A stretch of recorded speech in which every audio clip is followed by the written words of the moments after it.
하나님께서 우리에게 주시는 말씀은 요한복음 7장 1절에서 36절까지인데 1절에서 18절까지만 제가 읽고 중요한 말씀만 합독하도록 하겠습니다.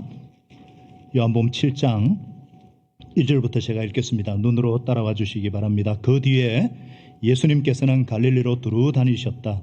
유대 사람들이 자기를 죽이려고 하였으므로 유대 지방에는 돌아다니기를 원하지 않으셨다.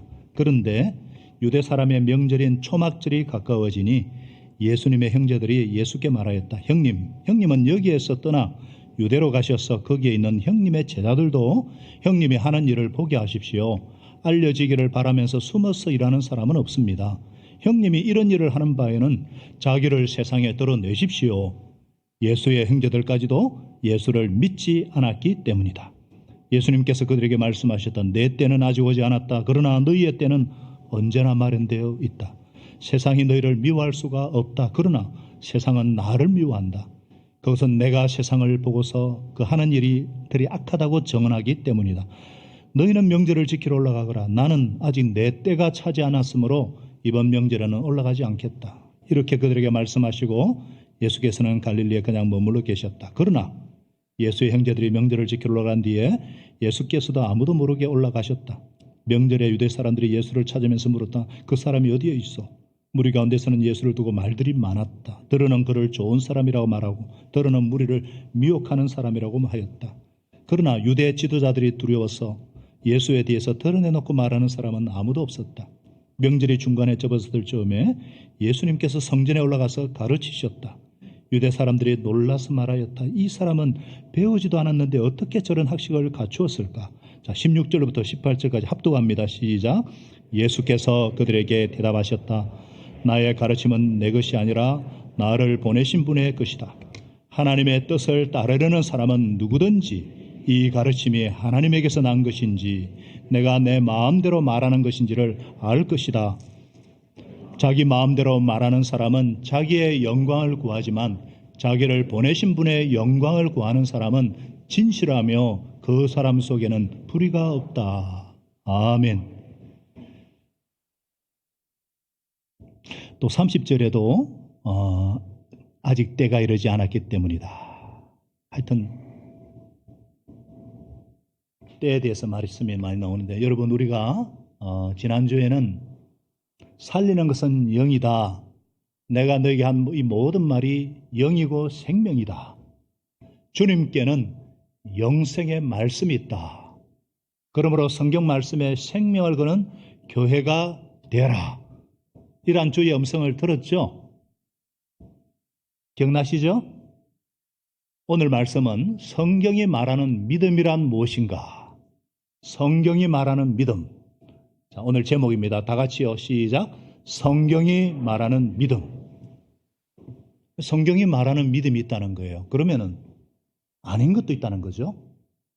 자, 오늘 본문은 유대인의 명절 중에 하나인 초막절에서 일어난 사건이에요. 자, 유대인에게는 세 가지 명절이 있습니다. 우리나라 추석 설처럼 유대인은 3대 명절이 있어요. 우리가 잘 아는 유월절.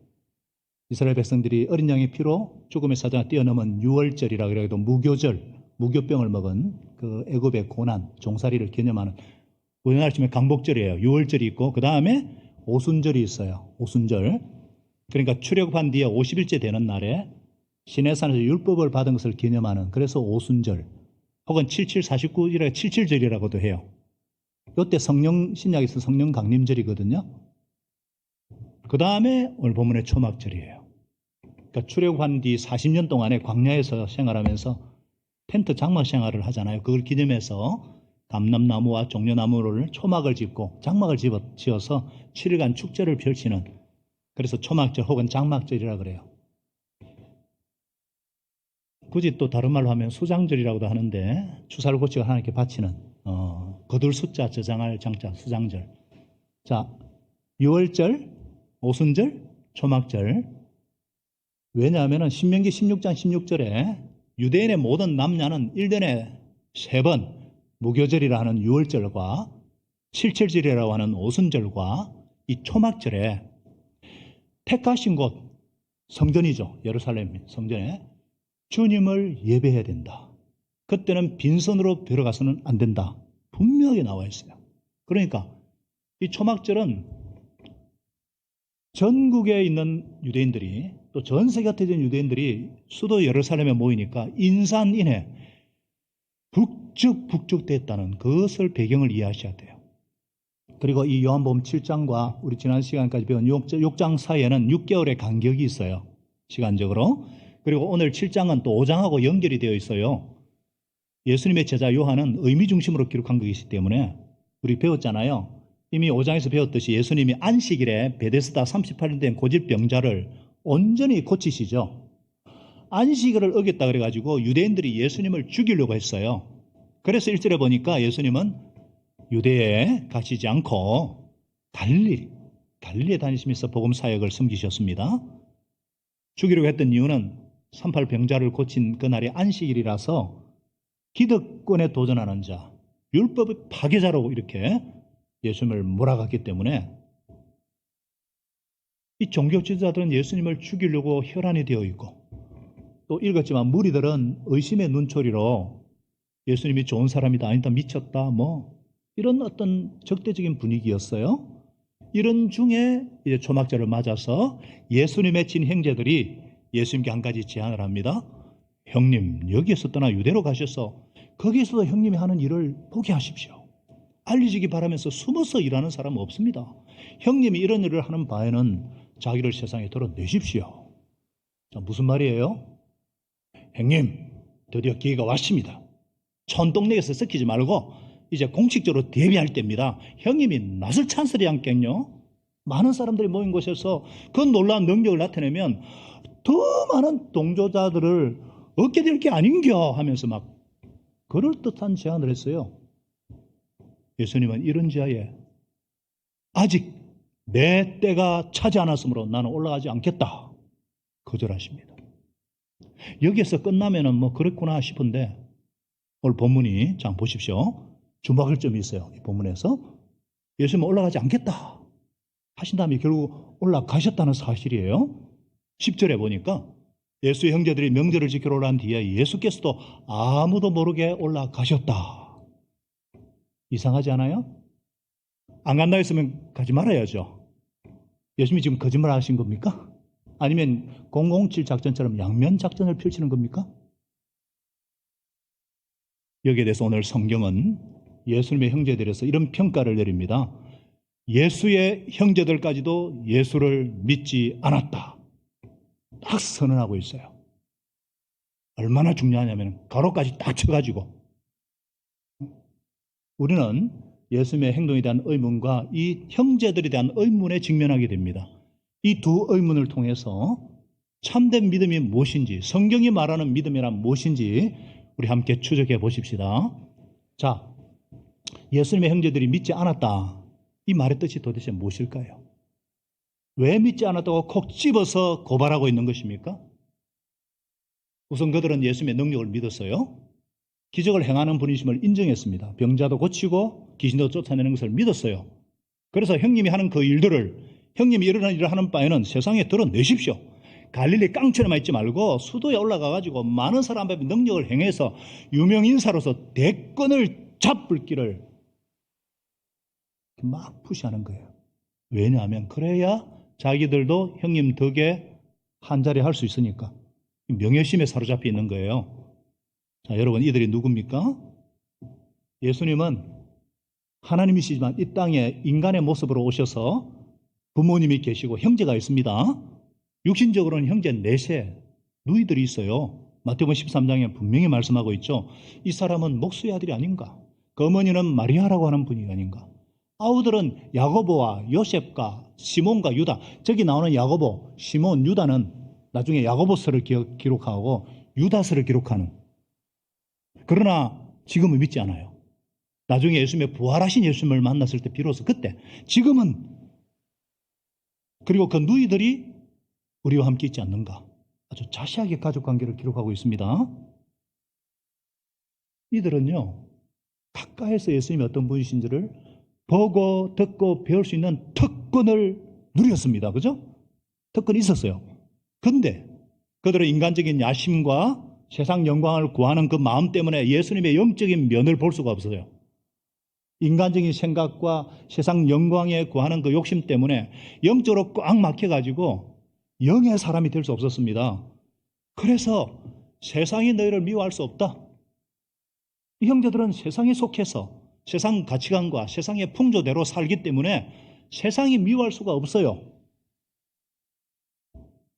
사랑하는 여러분, 영적인 면에 있어서는, 영적인 부분에 있어서는 피를 나누는 형제랄지라도 가까운 친족이랄지라도 다를 수가 있습니다. 예수님을 구주요 주님으로 영접해서 성령을 받지 않으면 결코 예수님을 알 수도 없고요. 그러면 말짱 꽝입니다. 그건 도루묵이에요. 예수님 능력도 인정하고 예수님의 존재를 인정하는 것만으로는 구원도 없고 영생도 없습니다. 문제는 뭐냐? 그 결과로 헛된 믿음, 귀신신앙에 빠진다는 거예요. 충격적이죠? 무슨 말이냐면은 그 정도는 귀신도 알고 믿는다는 거예요. 야고보 사도가 나중에 이 예수님의 동생 야고보 사도 이런 말을 했어요. 네가 하나님은 한 분인 줄 아느냐? 잘하였도다. 귀신도 그 정도는 믿고 떠드느니라. 충격이잖아요. 내가 하나님의 존재와 능력을 인정하는 정도는 믿음도 아니라는 거예요. 성경에서 인정하는 믿음과는 근본적으로 다르다는 거예요. 무슨 말이에요? 우리는 어때요? 겉으로는 똑같은 믿음처럼 보여요. 예배 드릴 때도 똑같이 지금, 그죠? 똑같이 예배 드리고, 똑같이 기도하고, 똑같이 찬양하고, 근데 헛된 믿음이 있다는 거예요. 지금 예수님의 형제들이 요구하는 것은 능력을 한번 과시해봐라. 사람들이 다 보는 데서 크게 한번 폼 잡아봐라. 모두가 주목하도록. 여러분, 이게 가만히 보면은 뭐하고 비슷해요? 예수님이 공생애를 시작할 때 마귀가 시험한 거하고 똑같거든요. 네가 하나님의 아들이거든. 뛰내려봐라. 세상의 환호성. 여러분, 마귀가 지배하는 문화, 마귀가 지배하는 세상은 과시하는 문화입니다. 항상 과시하는 사회, 허세가 모든 것을 지배합니다. 한번 주변을 한번 보세요. 많은 사람들이 뻐기는데 자기를 드러내는데 힘을 기울이고 그렇게 살아가고 있지 않습니까? 왜 그렇게 큰 차, 고급차를 자꾸 선호를 하죠? 필요라기보다는 뭐 그런 것도 있겠죠. 과시예요, 과시. 왜 그렇게 필요 이상의 넓은 집과 명품을 그렇게 찾습니까? 필요해서라기보다는 과시예요. 뿌리 깊은 이런 명예욕과 교만이 있어요. 어떤 젊은 변호사가 있었습니다. 법과 대학을 졸업하고 사법고시를 합격하고 연수를 마치고 변호사 사무실을 개업을 했어요. 아직 풋내기라서 찾아오는 사람이 없어요. 개업한 지 지금 3, 4일이 지나도 아무도 안 와요. 근데 사흘째 지난 오후에 비로 산 사람이 탁탁 사무실 문을 노크래요. 이야, 드디어 나를 찾아오는 사람이 생겼어. 너무 좋은 거예요. 그럼 가만히 있으면 될 걸. 자기가 얼마나 바쁜 사람이고 얼마나 잘 나가는 사람인지 보여주려고 괜스럽게 전화를 듣고 바쁜 사람입니다. 예. 그 사건요. 제가 맡고 싶지만 사건이 밀려 있어서 맡을 수가 없네요. 죄송합니다. 유창하게 각자 전화를 해요. 그리고는 아이고 죄송합니다. 제가 눈곱이 바빠가지고. 근데 무슨 일로 어떻게 오셨습니까? 이 온 사람이 머뭇거리면서 말해야 되나? 저 사실은요. 선생님이 신청하신 전화 놓아드리려고 왔는데요.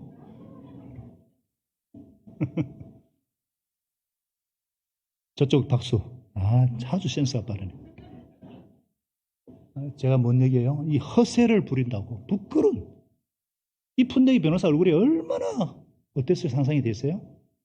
실제로 우리가 이런 인생을 살지 않습니까? 사람 의식하면서 쓸데없는 짓을 해요. 요즘 사무엘서 성경에 보면 그 사울이라는 사람이 그렇게 망하지 않습니까?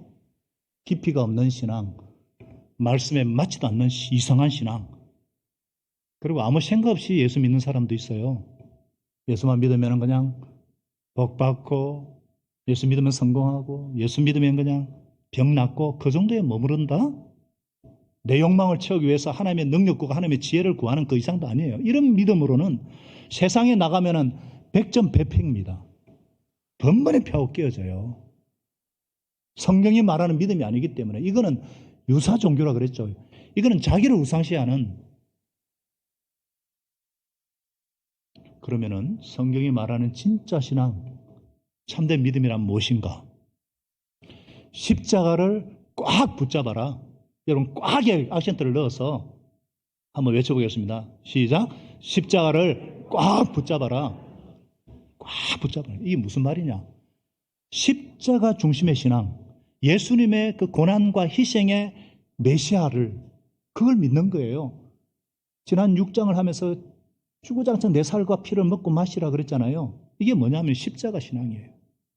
오늘 본문에서 예수님이 반복해서 말씀하시던 내 때는 아직 오지 않았다. 너희의 때는 언제나 마련되어 있구나. 너희는 명절을 지켜 올라가라. 나는 아직 내 때가 차지 않았으므로 이번에는 올라가지 않겠다. 내 때란 게 뭐예요? 예수님이 십자가를 지는 때죠.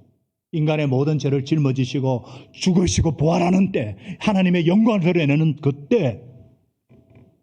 그러니까 성경이 말하는 참된 믿음이란 뭐냐? 십자가 중심의 신앙, 십자가 방법을 통한 구원에 대해서 전적인 동의와 의탁이에요. 내가 죄인인 것을 인정하고 회개하고 예수님의 십자가의 보혈로만 구원을 받는다. 인간의 의가 아닌 오직 예수님의 십자가만을 의지함으로 구원을 받는다. 그걸 인정하는 거예요. 그리고는 예수님처럼 자기를 부인하고 십자가를 지고 주님을 따르는 거예요. 왜냐하면 예수님은 이를 위해서 오셨고 유월절 어린 양으로 자기의 살과 피를 우리에게 주기 위해서 오셨습니다. 누가복음 24장에 엠마오로 돌아가는 두 제자 얘기가 나오죠. 이들은요, 예수님께서 십자가에 못 박혀 돌아가시자 너무너무 실망을 해가지고 막 낙향을 하면서 우리는 예수님이 이스라엘을 구원하실 분으로 믿고 그분에게 소망을 걸었다 그랬어요. 근데 아니었다는 거예요. 그래서 슬픔과 그냥 절망에 휩싸인 채 터벅터벅 걸어가고 있었는데 조용히 그들과 동행하던 부활하신 예수님께서 당신을 드러내시면서 그들의 잘못된 메시아관을 막 책망하시면서 세상 영광과 현실적 성공에 집착하던 그들에게 뭐라고 그랬습니까? 이렇게 미련하고 선지자들의 말한 모든 것을 더디 믿는 자들이여, 그리스도가 이런 고난을 받고 자기 영광에 들어야 할 것을 그렇게 말씀하고 있지 않느냐? 아이고 미련 곰탱이더라 이 말이에요. 예수님은 너무 안타까워하시면서 이에 모세와 및 모든 선지자의 글로 시작해서 성경에 쓴 바 자신에 관해서 다 설명하셨어요. 우리가 지난 시간에 배웠지 않았습니까? 요한복음 5장 39절에 성경의 모든 말씀의 주체는 하나님의 아들 예수 그리스도에 관한 것이죠. 성경은 하나님의 영이고 말씀인데, 생명인데, 성경은 분명하게 그리스도께서 하나님의 아들이시지만 사람 몸이 되셔서 이 땅에 오셨고 우리를 섬기셨고 십자가에 죽으셨고 부활하셨다는 것을 분명히, 그리고 성천하셔가지고 하나님 보좌 우편에 앉으셔서 세상을 통치할 것을 말씀하고 있죠. 우리가 매주 신앙 고백하는 그거죠. 맞습니까? 이게 하나님의 구원의 계획이에요. 그러니까 예수님이 십자가에 죽으시고 부활하신다는 것은 전혀 이상한 일이 아니에요. 반드시 겪어야 될 과정이에요. 예수님이 많은 고난을 받고 십자가 못 박혀 죽은 것은 저와 여러분의 죄와 허물과 질고와 슬픔을 담당하기 위해서예요.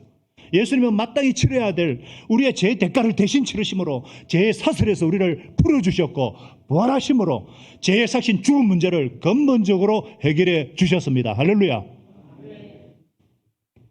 이게 성경의 핵심이에요.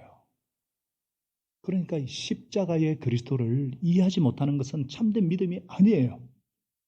그런데도 많은 사람들이 나는 예수 믿는다, 구원받았다 이렇게 생각을 해요. 나는 믿음이 있다면서 자신만만해해요. 그런데 어느 순간 너희는 나를 믿지 않았다. 마치 예수의 형제들이 믿지 않았다고 성경이 분명히 고발하듯이 우리도 예수를 믿지 않았다. 헛된 믿음이다. 두렵지 않습니까?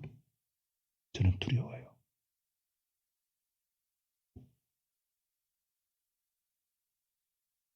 여러분, 고난을 통한 영광, 십자가 희생으로 악마의 일을 멸하신 예수 그리스도.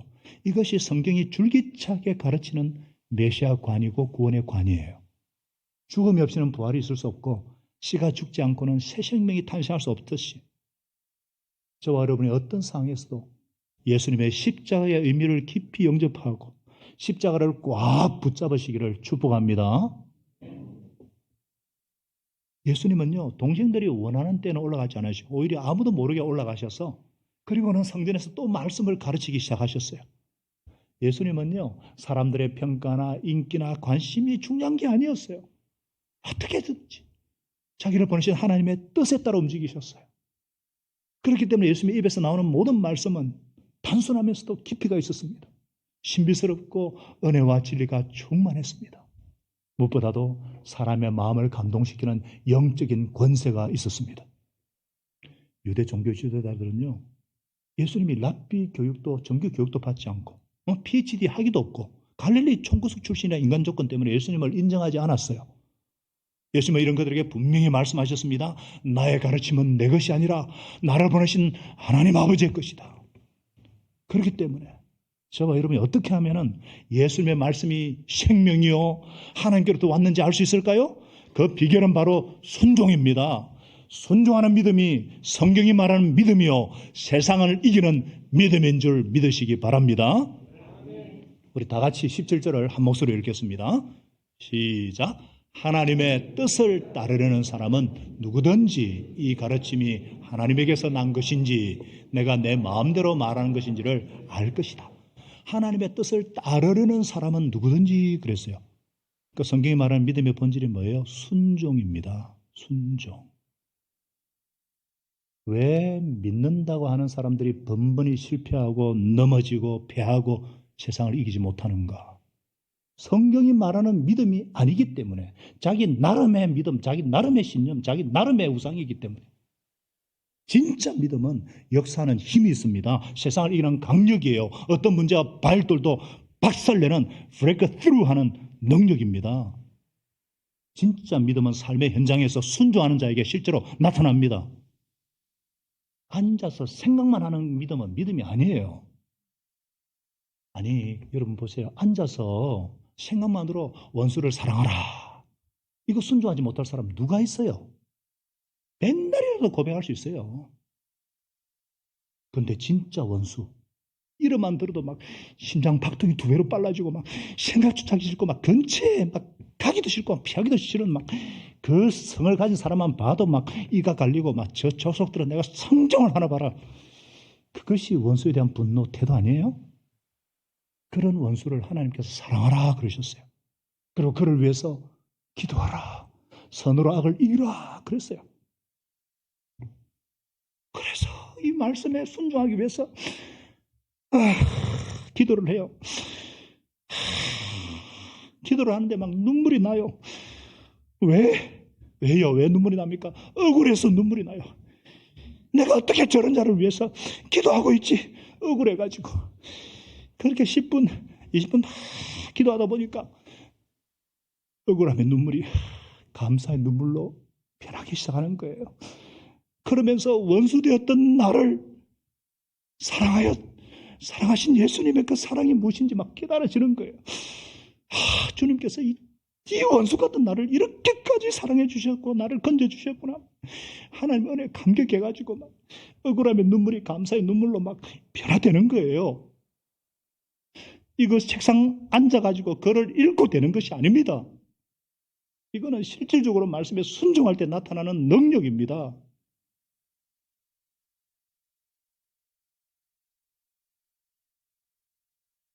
제가 이 예수님을, 이 사랑을 깨닫고 정말 복수하려고 한 사람을 용서할 수가 있었고 나에게 어떤 상처 준 사람도 위해서 기도할 수 있는 그런 은혜를 주신 거예요. 그러므로 성경이 말하는 참된 믿음이 뭐냐? 순종입니다. 순종하는 자만이 깨달을 수 있는 특권이에요. 마귀가 쓰는 방법은요, 방구석에 처박혀 앉아가지고 생각만 하게 만들어요. 이 생각, 저 생각, 그거 사로잡으니까 막 미움이 올리고 올라오고 막 분노가 올라오고 막 좌절이 올라오고 낭망이 되고, 그런 것은 하나님께서 주신 시간을 낭비하는, 돈보다 더 귀중한 시간을 낭비하고 길거리에 뿌리는 범죄 행위입니다. 여러분, 하나님의 자녀는, 하나님의 백성은 어떻게 되느냐? 앉은 자리에서 생각만 하는 것이 아니라 말씀이 있으면 적극적으로 순종하는 자리, 현장에 뛰어드는 사람만이 하나님 앞에 능력받은 사람이요, 현장에서 뛰는 자만이 기도하는 자인 줄 믿으시기 바랍니다. 그래서 무디는 순종이 하나님을 배우는 가장 좋은 학교라 그랬어요. 순종할 때 세상을 이기는 믿음을 갖게 되는 것입니다. 그래서 요한일서 5장 4절에 이렇게 말씀하고 있어요. 한번 같이 읽겠습니다. 요한일서 5장 4절에 시작. 하나님에게서 태어난 사람은 다 세상을 이기기 때문입니다. 세상을 이긴 성령은 이것이니 곧 우리의 믿음입니다. 세상을 이기는 사람이 누구입니까? 예수가 하나님의 아들이심을 믿는 사람이 아니고 누구이겠습니까? 예수를 제대로 믿는 믿음이 있다면 세상을 이깁니다. 세상보다 크신 분이 예수를 이기시기 때문에 예수를 믿는 사람은 예수님의 뜻대로 행하는 사람입니다. 신앙 고백이 삶의 현장의 열매로 나타나는 사람입니다. 우리 예수님은 오직 하나님의 영광을 위해서 아버지의 뜻을 따라 움직이셨고 사셨습니다. 그래서 18절에 분명히 말씀하고 있어요. 자기 마음대로 말하는 사람은 자기 영광 구하지만 자기를 보내신 분의 영광을 구하는 사람은 진실하고 그 속에는 불의가 없다. 하나님 아버지의 뜻이 뭐예요? 하나님 아버지의 뜻은요, 요한복음 우리 6장에 배웠잖아요. 38, 39절에 나는 내 뜻을 행하러 온 것이 아니다. 나를 보내신 분의 뜻을 행하러 왔다. 나를 보내신 분의 뜻은 내게 주신 사람을 한 사람도 잃어버리지 않고 마지막 날에 모두 살리는 일이다. 택한 백성을 구원하는 것. 그래서 예수님은 6월절에 어린 양으로 돌아가셔야 되지만 이 초막절, 이 축제에, 겉으로 축제지만은 영적으로 수많은 사람들이 죽어가는 것을 보시고 자기 생명의 위협 가운데서도 그 복음을 알지 못해 지옥으로 떨어지는 그런 그 백성들이 불쌍해가지고 성전에 올라가셔서 지금 또 말씀을 가르치는 거예요. 그리고 마침내 십자가에서 다 이루었다. 하나님께서 맡겨주신 그 사명을 다 이루었다. 여러분, 이것이 예수님의 삶이고 이 예수님을 따르는 것이 성도의 본연의 자세요, 예수 제자의 삶인 줄 믿으시기 바랍니다. 하나님이 원하시는 예수 제자의 삶은 무수한 잎이 아니에요. 겉모습이 아니에요. 열매예요. 속사람이에요.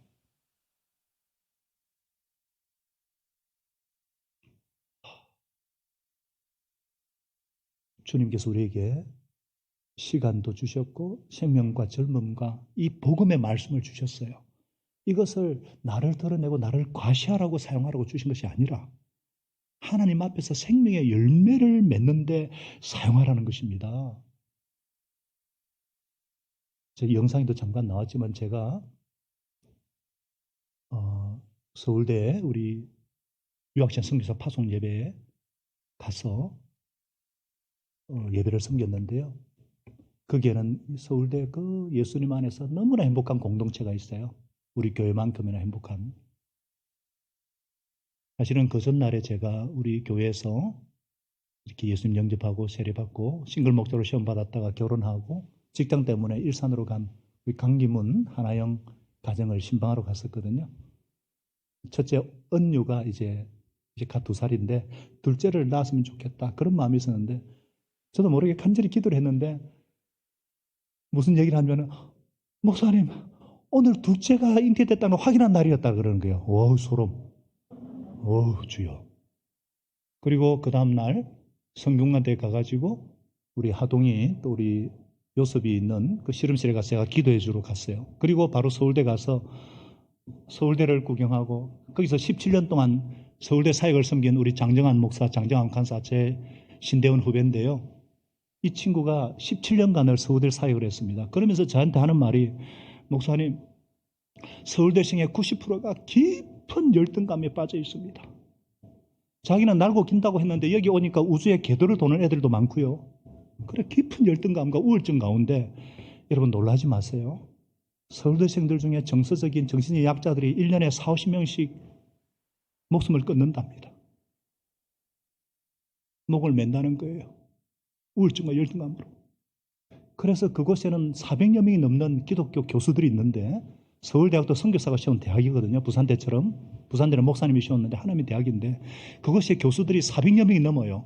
아주 믿음 있는 이런 교수들이 지금 막 회개하고 깨어가지고 심리상담, 신앙상담, 그러면서 우리 그 장정한 간사와 이게 상담센터도 열고, 그 교회에 정말 우울증으로 정말 그 형제가 변화돼가지고 그 모든 부모님들이 너무나 감사해하고, 그런 현장을 제가 보면서, 그리고 서울대생은 학부가 10,000여 명이 넘는데 대학원생 석박사가 3만 명이 넘어요. 미래를 짊어진 청년들이 어둠의 세력 가운데, 제가 고 이병철 회장이 그 호암 교수회관을, 자기 별장을 그 교수회관으로 제가 거기서 자면서 깊은 고민 가운데 기도를 했어요. 하나님, 이 청년들, 왜냐하면은 우리 강성민 우리 교육목자가 이제 서울대 금동학 대학원에 진학을 하는데, 이번 가락에 정말 이렇게 청년 죽어가는 청년들이 많은데, 앞으로 우리 교회도 주님 이 청년들을 살려주십시오. 그래서 성민형제를 위해서 기도할 때마다 그곳에서 좋은 제자가 되고 앞으로 제자를 양성하고 교수 목자로 왔어. 우리 교회도 부산에 있는 청년들, 오늘 2시 반에 취업 세미나 하지만은 정말 예수님처럼 이 청년들을 살려야 되겠다. 여러분, 중요한 것은 속 사람이에요. 예수를 아는 것이 아니라 예수를 믿는 거예요. 아무리 말씀 공부하고 기적을 뭐 듣고 설교를 들어도 내가 믿지 않으면 그건 꽝이에요. 믿음은 결정이에요. 예수를 믿기로 결정하고 실제 삶에서 예수를 신뢰하기로, 그거는 결정이고 순종이에요. 적당히 예수님 좋은 분으로 믿으면 안 돼요.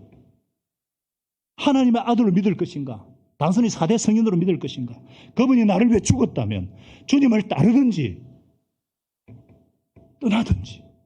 지난주에 그랬죠. 너희도 가리라 그랬잖아요. 영생의 말씀이 계신데 우리가 니게로 가겠습니까? 정말 성경이 말하는 믿음, 세상을 이기는 믿음을 가지고, 신자도 두 종류가 있듯이 교회도 두 종류 교회가 있어요. 성경 말씀을 공부만 하는 교회가 있고, 성경 말씀에 생명을 걸고 순종하는 교회가 있어요. 기도하는 교회가 있고, 기도하지 않는 교회가 있어요. 회의만 하고 행하지 않는 교회, 정말 선교하고 구제하고 영문하여 제자만은 사역을 하지 않는 교회는 기도도 없습니다. 왜? 최선을 다하는 사람만이 기도할 수 있기 때문에. 기도는 싸우는 자만이 할 수 있습니다. 영적인 싸움이 없으면 기도가 있을 수가 없어요. 그래서 일이 없고 사역이 없는 교회는 거기서 기도가 있다는 것은 그건 생판 거짓말이에요. 기도하더라도 자기 축복을 위한 기도, 정욕을 위한 기도지, 주님이 원하시는 기도는 그런 기도가 아니에요. 정말 하나님의 뜻을 섬기고자 하면은 기도하지 않을 수 없어요. 우리 힘으로 안 되기 때문에, 하나님의 능력이 아니면 안 되기 때문에. 기도의 자리에 와서, 예배 자리에 와서, 아버지 도와주십시오. 예수 이름의 능력으로, 예수 이름의 권세를 정말 경험하게 해주십시오. 이런 믿음은 세상이 감당치 못합니다. 어떤 대적도 있을 수가 없습니다. 왜? 예수 이름의 능력을 의지하기 때문에. 저와 여러분이, 우리 교회가 정말 예수님을 믿는 믿음으로 십자가를 꽉 붙잡고 세상을 이기고 하늘과 땅을 진동케 하는 그런 주의 백성 되게 하시기를 예수님 이름으로 축원합니다. 축원합니다. 기도하겠습니다. 하나님 아버지, 오늘 이 시간에 주님을 바라봅니다. 우리가 얼마나 예수님에 대해서 많이 들었고 많이 설교를 들었습니까? 그건 오늘 이 시간에 정말 예수님을 정확하게 제대로 믿기를 결정하고 결단합니다. 우리 주님은 십자가를 통해서 부활을 이루시고 우리를 영원한 죄와 죽음으로부터 구원하러 오신 영생을 들어오신 분이십니다. 이 주님 안에서 이 주님을 믿고 주님을 따르는 그런 제자의 삶을 살게 하여 주옵소서. 혹시나 귀신들처럼 예수님을 머리로 알고, 귀신들은 예수님을 누구보다도 귀신같이 알고 두려워 떨지만은 절대로 순종하지 않는데, 우리는 예수님의 말씀을 그대로 순종함으로 부활의 권능과 부활의 능력을 체험하고 하나님의 능력과 지혜를 경험하는 저희들이 되게 하여 주옵소서. 그래서 우리 교회를 세우신 뜻과 나를 부르신 뜻이 무엇인지 알게 하여 주옵소서. 하나님의 아들 예수님께서 당신의 생명과 살과 피를 찢으시고 흘리심으로 나를 구원하셨다는 것은 난 사람이 얼마나 소중하고 귀한 존재인지, 내가 얼마나 사랑받는 자인지, 나를 향한 아버지의 뜻이 얼마나 크고 높고 깊은지 주님 알게 하시고 믿게 하셔서 아버지의 영광을 위해서, 그래서 우리의 가정과 우리의 자녀들에게, 만나는 사람들에게 이 예수 십자가 부활의 증인되는 삶을 살아낼 수 있도록 믿음을 더하여 주옵소서. 은혜와 큰 긍휼을 베풀어 주시옵소서. 주님만 바라봅니다. 주님을 신뢰합니다. 이렇게 믿고 고백하시는 분은 다 같이 일어나셔서 우리 하나님 앞에 우리의 진심을 담아서 우리 신앙 고백으로 하나님께 찬양 올려드리겠습니다.